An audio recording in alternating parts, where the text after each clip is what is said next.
Sorry about that. I wasn't sure if I was on mute or unmute. Man, hey, thanks for everybody for being on this call.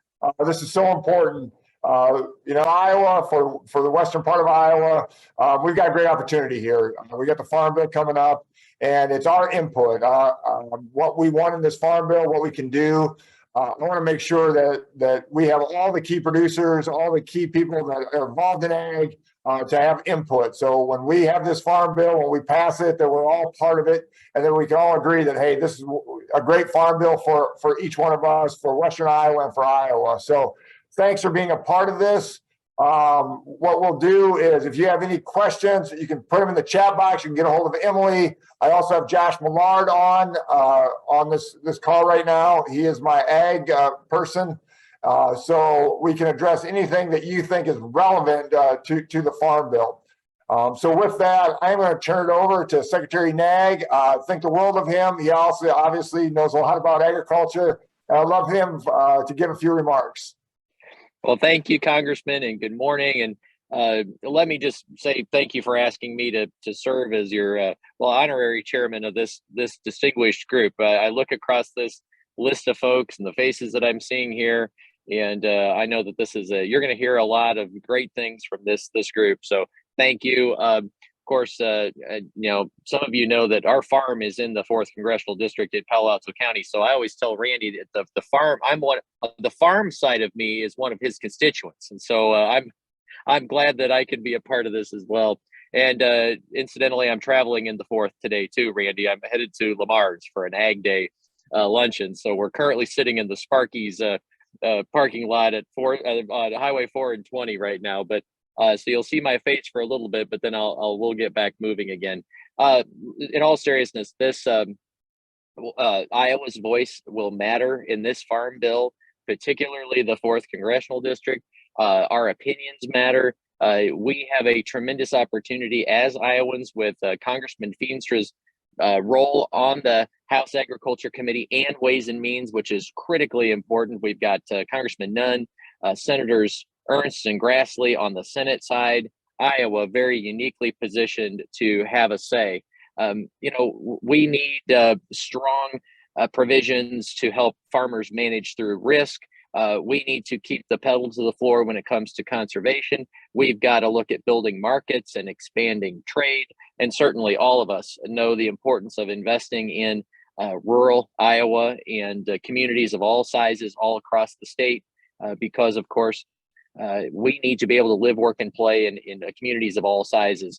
So there are pieces in the Farm Bill that touch every single one of those things. There's something in every title of the Farm Bill that matters to Iowans. And so we need to have opinions about a lot of things and then have a very, very strong voice in making those things come to fruition. So Congressman Feenstra, thanks for continuing to deliver for Iowa and the 4th Congressional. And I look forward to a really great discussion and great input from this group.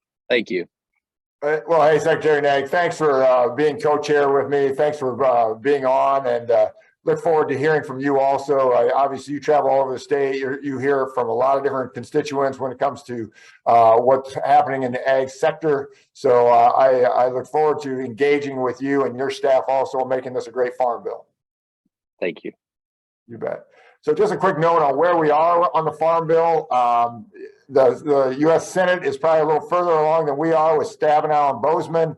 I know Bozeman met today with several key groups. They are starting to put pieces together. In the House right now, we are continuing to have hearings. We're continuing to have focus hearings around the country, whether it be Texas and California. We're looking forward to probably having one in Iowa. Right now, we're sort of negotiating that between the Nebraskans, North Dakota, South Dakota, and Minnesota. I'm hoping, I'd love to have it in either Sioux City or Fort Dodge. And that's what we're working with right now, or possibly Ames.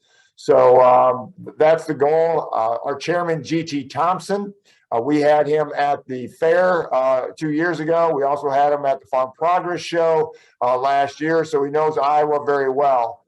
He's actually a very close friend of mine, so we have a great ability to try to get some positive things done in this Farm Bill. But for the next 3 to 4 weeks, there'll be a lot of just what we want, and we're putting these things on a whiteboard, not only here, but in the ag committee room.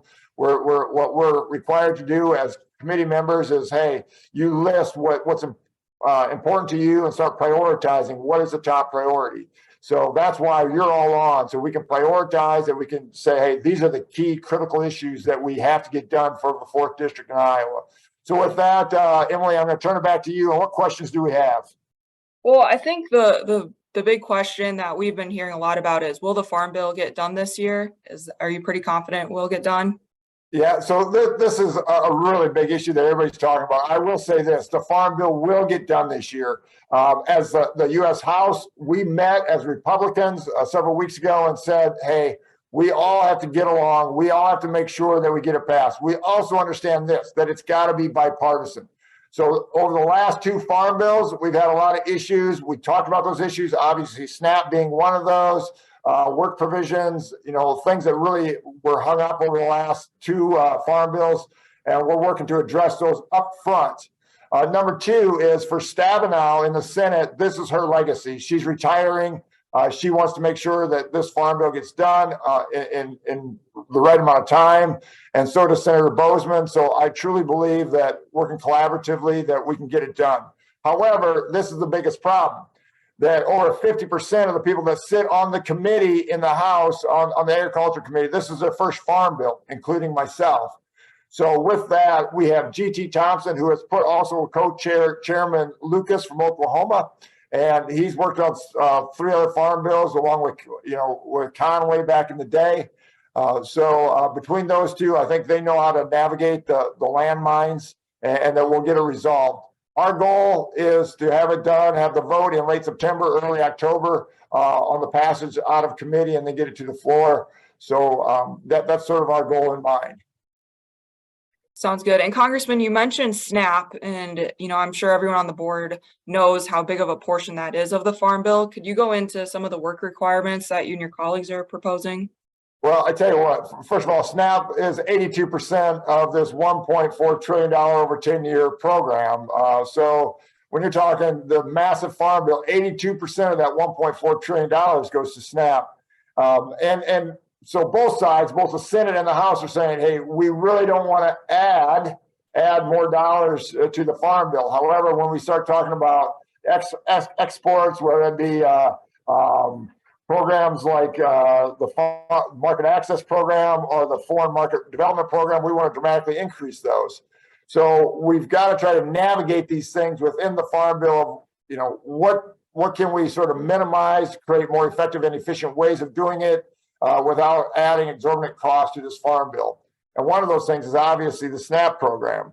So working with Dusty Johnson, just a couple of things that I think that we can agree on with the Democrats is that childless adult requirement. So if you're childless and an adult, the rules are already there that, hey, they need to work 20 hours a week.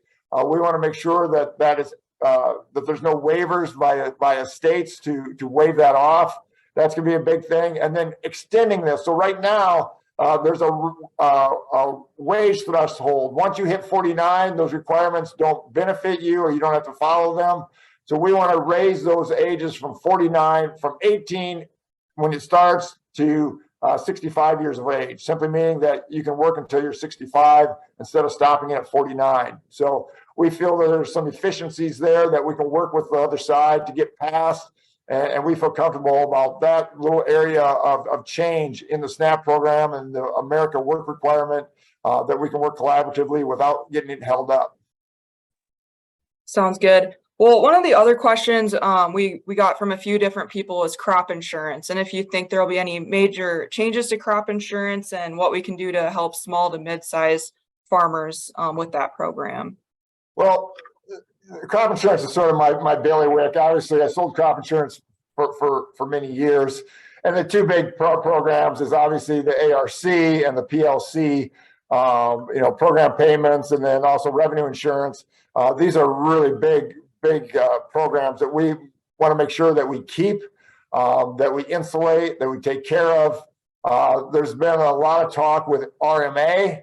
about, hey, what can we do for smaller crops? I know that's going to be a big topic right now. I know the Californians and Floridians and even some Texans are really pushing what can we do to have some better insurance when it comes to these small secondary crops that are out there. And I think there's going to be a big discussion of where that goes. My great fear as being an Iowan, when it comes to corn and soybeans and wheat and other things, is that they don't encroach on our insurance programs that we currently have, that they take away money from our programs to help the specialty crops. So that's where I'm trying to advocate. I'm trying to get others from the Midwest to say, hey, we have to protect what we have. The other big thing that we talked about with RMA a little bit is can we start looking at a little more, putting a little more push on input costs? Can we look at, all right, the input costs of fertilizer and all these other things are going up dramatically. Can we do some protections in that arena or have that part of the formula? And that's being discussed as we speak. So again, being a crop insurance guy, it's probably my top priority of protecting it and making sure that our producers are taken care of, along with the three-legged stool, government, and the insurance agents. And Congressman, this just came into the chat, but is there any discussion on changing reference prices in that crop insurance? There is, and that's another whole big topic. And I'd love to whoever put that in to talk about that and how we can move forward in looking at that. I mean, there's always that careful. We have to be a little careful where we go down that path. But whoever wrote that, please let's engage with our office, because we got to talk. Sounds good. And Congressman, changing a little bit over to WOTUS, is there anything that we can do in the Farm Bill to address that, or do you have some comments on that? Yeah, obviously WOTUS is a big thing. We just passed the bill off the House floor last week. I probably will not be taken up in the Senate. So here's my thing about this. And I talked to our committee what we can do about WOTUS. We have to always be somewhat careful. Does it fall in the jurisdiction of the Farm Bill? Well, my whole thing here is the definition of navigatable. And I think that we can actually put in the Farm Bill what the definition of navigatable means. As Congress, we have that ability to do that. And if we can change the definition of saying that navigatable only contains or only pertains to large rivers and lakes and keeps the little creek streams and gullies and all that stuff out of it, I think we could do a great service to making sure we create what WOTUS was supposed to do.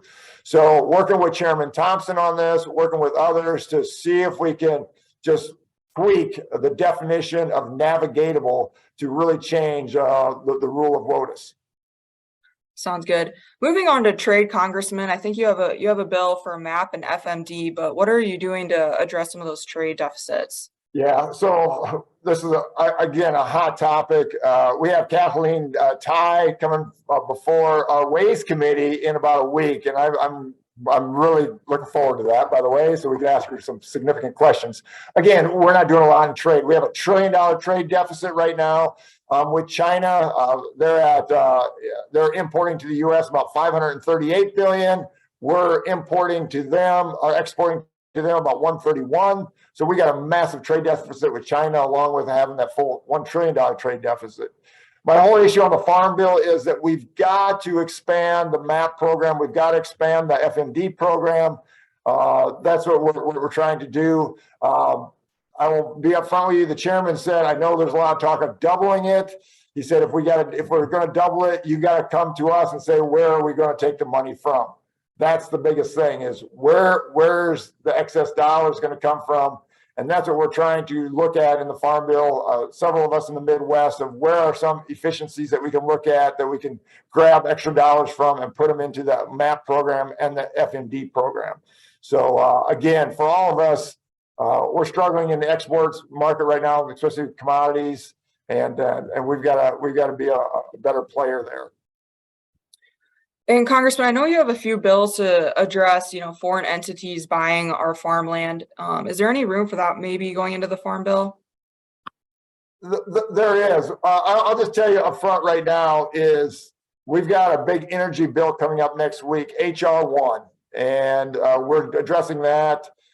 I've got an amendment that I'm working with the leadership on to limit foreign investment of land based on energy production.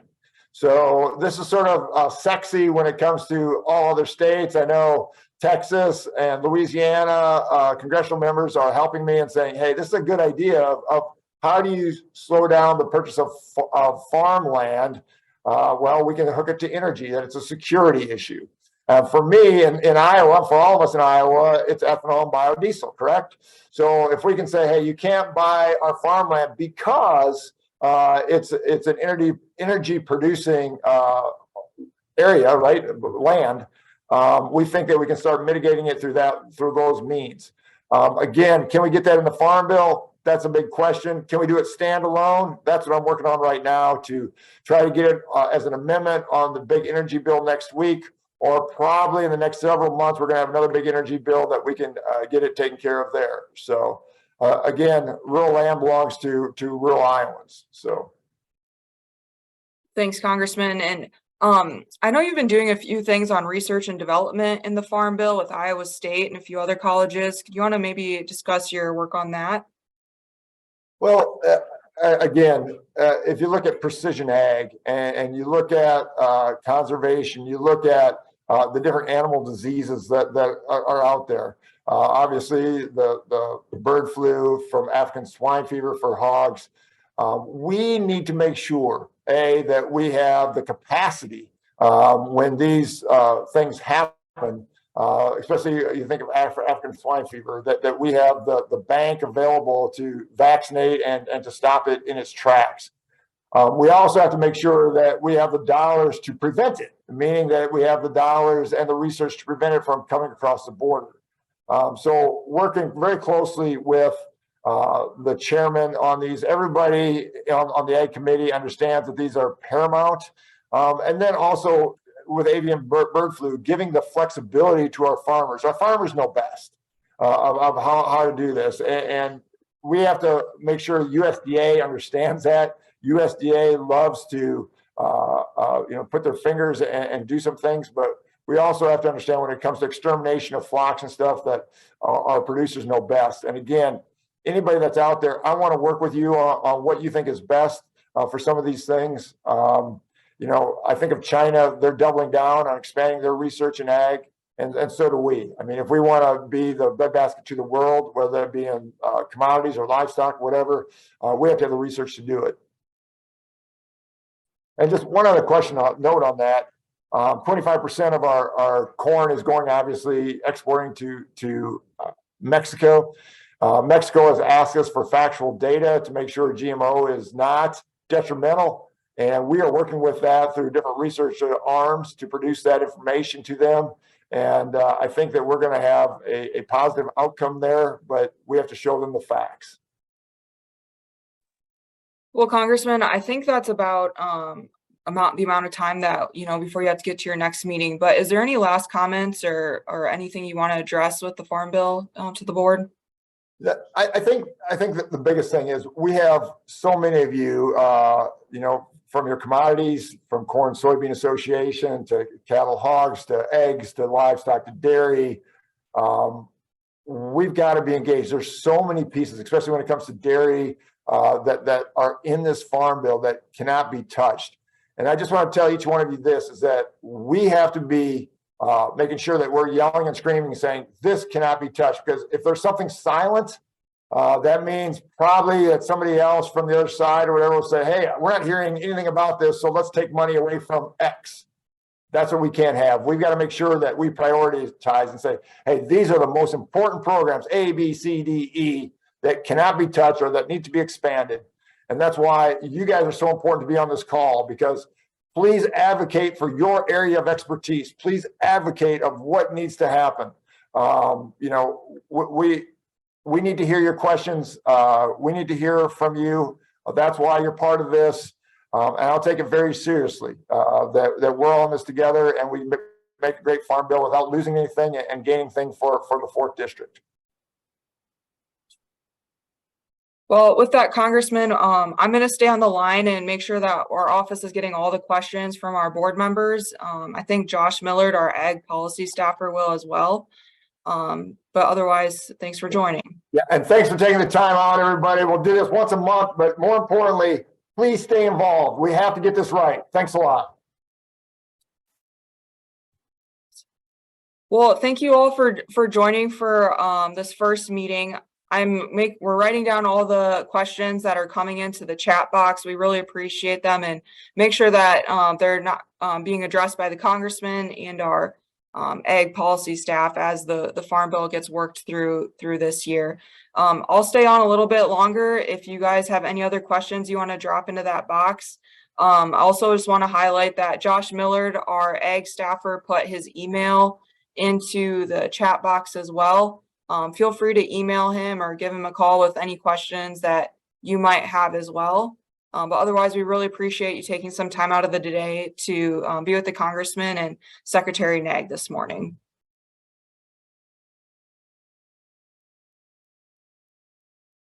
I just saw a question come in from Dan, hoping to have our next meeting scheduled within the next week or so we can get that out to you with a 2 to 3 week heads up.